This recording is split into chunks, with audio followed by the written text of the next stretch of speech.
大家平時係咪成日覺得手腳冰冷？好多人以為只係氣血不足，或者係冷衫住得唔夠，但原來醫生提醒，突然間手腳冰冷，好大機會係低血壓嘅警號。千祈唔好以為血壓低就代表健康，嚴重起上嚟，分分鐘會導致心血管疾病。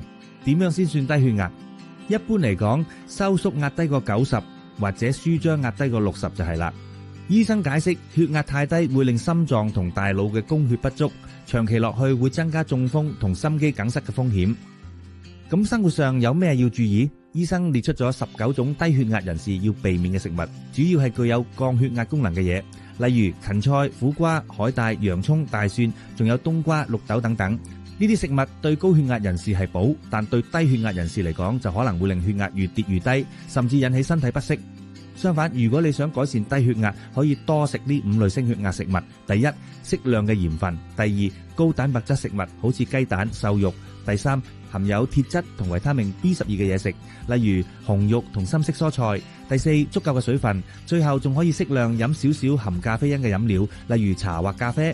所以各位老友記，健康唔係只係睇高血壓，低血壓一樣要留心。如果你身邊都有朋友經常手腳冰冷，記得將呢條片 share 俾佢睇啦。